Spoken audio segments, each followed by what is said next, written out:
Hello and welcome to the Columbia Daily Tribune's Behind the Stripes webcast. This is Tribune sports editor Joe Walljasper along with Tribune football beat writer Dave Matter. Dave, it was an eventful weekend. I guess both good and bad depending on how you look at it. We'll start with the actual on-field stuff and then get to Missouri going to the SEC secondly. To begin with, Missouri goes to Baylor, loses 42-39, comes within 53 yards of the worst defensive performance in school history based on yardage.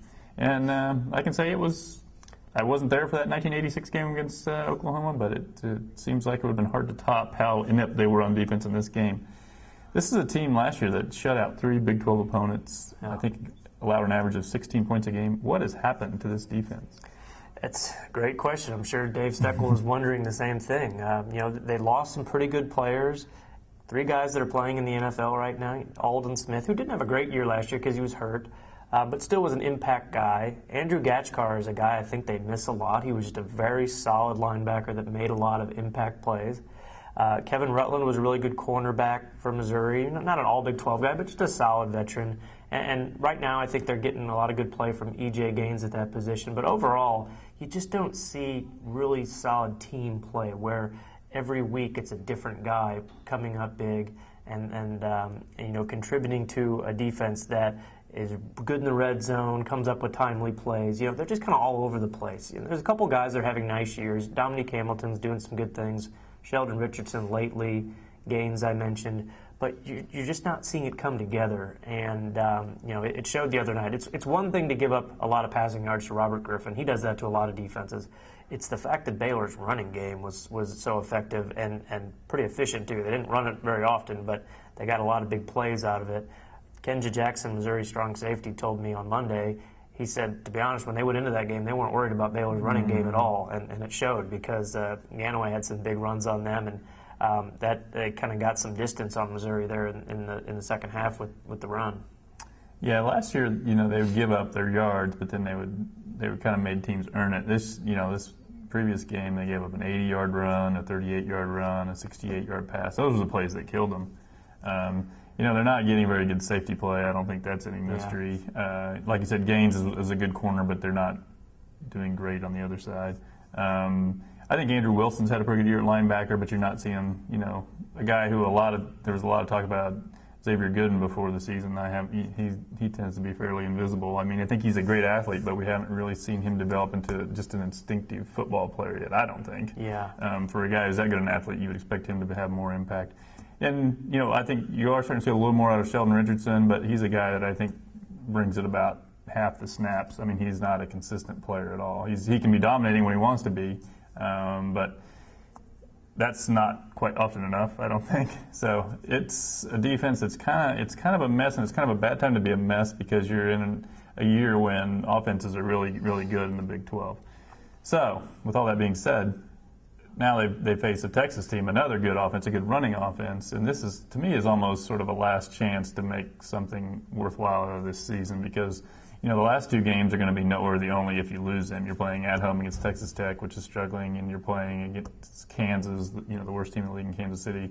That would be a complete disaster if you lost it, but right. It's not anything super if you win. So this is kind of, to me, the last stand for this team. Are they going to make anything of this year? Absolutely, because nobody outside the state of Missouri, and maybe people that really pay attention to the unranked Big 12 teams, will notice or care if Missouri beats Texas Tech and Kansas and finishes 6-6. But this is the game that you beat Texas, people notice just because it's Texas. And this Texas team is slowly but surely recovering and is kind of in position at this point to go 10-2 in the regular season. And as bad as they were a year ago, that would be a major improvement for Mac Brown's program.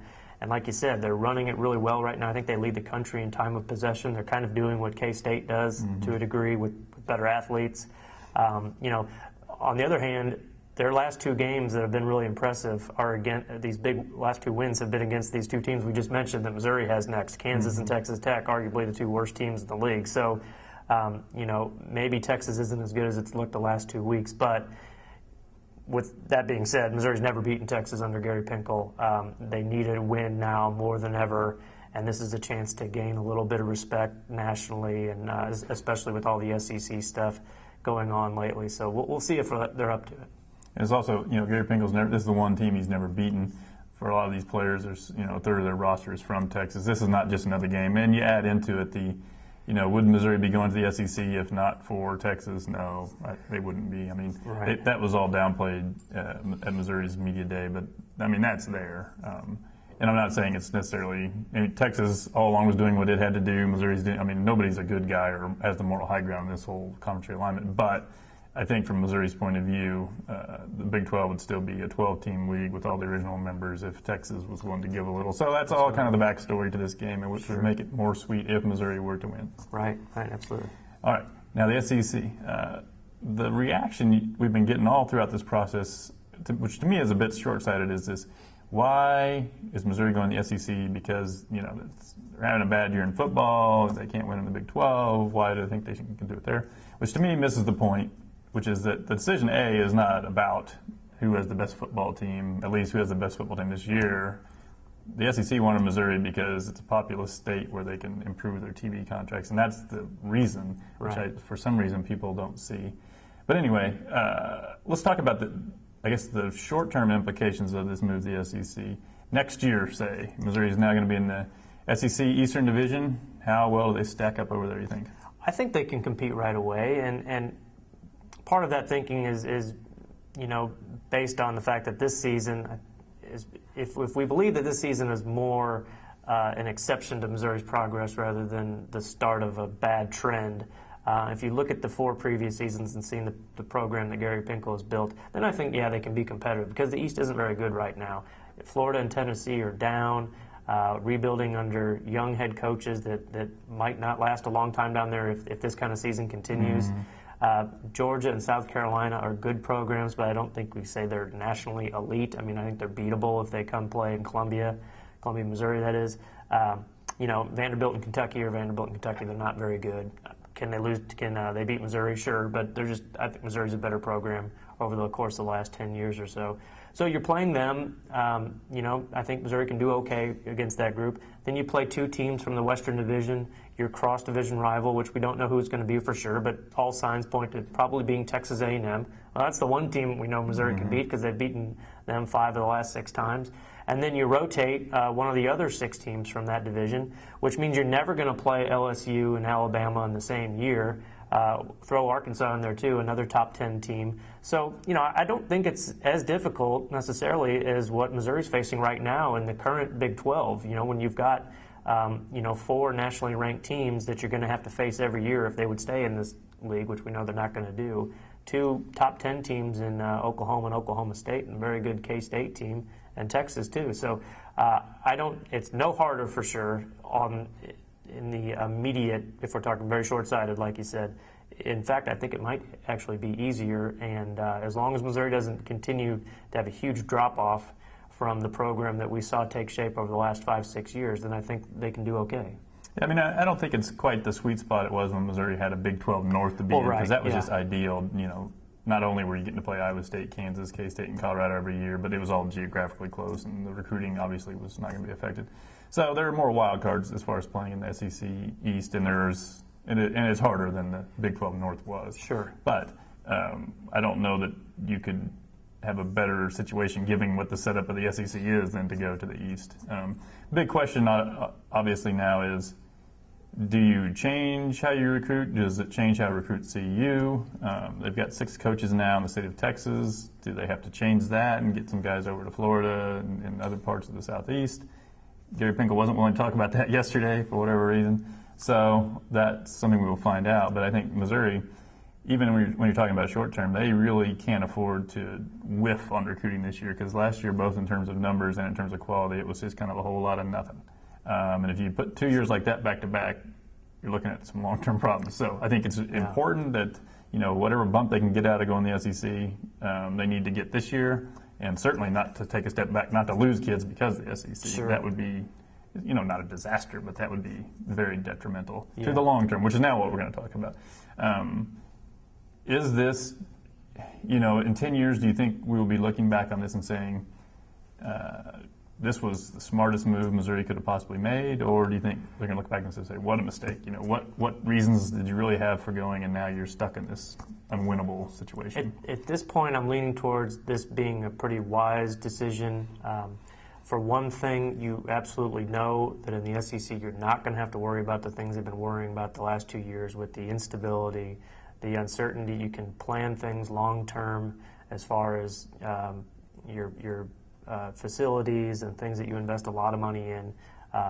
Those concerns are over with because you know where you're going to be and you know where you're going to play. But I think there are a couple factors that are really going to determine whether or not we look back on this as a great decision or a huge mistake. And one, I think, is a decision that doesn't have to be made now, obviously, but will in a matter of years, is who's the next head football coach at Missouri. Mm-hmm. And that's going to be huge. You cannot screw up this hire because so much is going to be at stake whenever Gary Pinkel decides to retire. And number two is, and this is something we kind of touched on, they have to have a game plan for recruiting. I mean, you just can't necessarily expect what you've been doing to work because, the map has changed and shifted, and, you don't know about Texas, how it's going to work out, even though if you play Texas A&M every year, you're going to be in the state at least every other year for a game.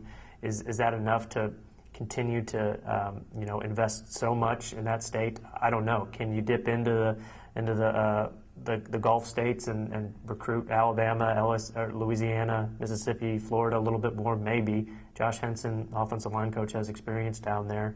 So that's something you really have to explore and think about. And the one constant is the kids in your own backyard. I mean, they're not going anywhere. They're always going to be Missouri kids. You cannot whiff on those kids because they're the constant that you have. And there's a couple big ones in the state this year. And Doyle Green Beckham is the biggest one, obviously, the receiver out of Springfield. It doesn't sound like Missouri's at the top of his list by any means. You can afford to miss out on one kid. It's football. There's a lot of kids, 100 kids on the team, but this can't happen a lot if there's some major recruits in the state of Missouri and you're really not sure about your recruiting philosophy outside of the state. Yeah, I think you hit it on the head there, because you're never going to go to Texas and get the biggest recruits in Texas. They've been wrestling against Baylor, TCU, Houston for these kids, and the whole way Missouri has survived and thrived doing that is they're identifying the right second-tier recruits and obviously getting them coached up, and they've turned into NFL players in some cases.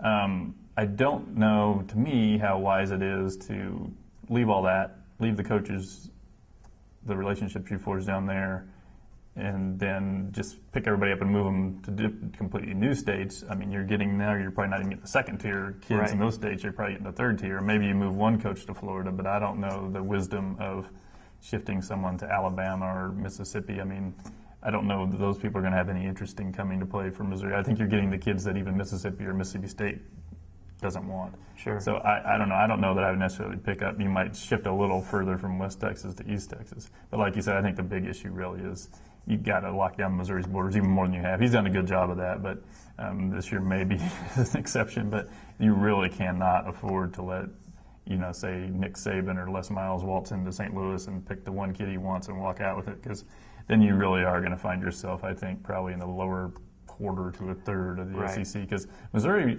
they produce a decent number of Division I players. I don't know that they produce a decent number of difference-making Division I players. So when there is one, you got to get him. You got to get the Jeremy Macklins and those Blaine Gabberts. You got to get those guys, because if you don't, I don't think, I think it's silly people say Missouri's going to be Vanderbilt. They're not going to be that. Right. You don't want to become Kentucky, though. Right. And, Missouri is really good, maybe as good as anybody in the country, at finding these kids in Texas that nobody else really wants. Henry Josie, great example. Michael Egnew were not top-tier recruits. But you can't necessarily just count on that happening all the time. You've got to get some of these players that everybody else wants, especially when they're in your own backyard. And Missouri has a chance right now. That's the only way they're going to get those kind of kids. They got to be Missouri. Right, because Les Miles and Nick Saban can come to Missouri, knock on those kids' doors, and they'll listen. Gary Pinkel can't go to the best player in Alabama or Louisiana or Mississippi and get those kids. At least the Missouri coach can't do that net. Maybe if they start winning some championships in the next 20 years, maybe they can, but not right now. All right, well, that wraps it up for this week. Join us next week. We'll talk about the Texas game and look forward to the final home game of the year against Texas Tech.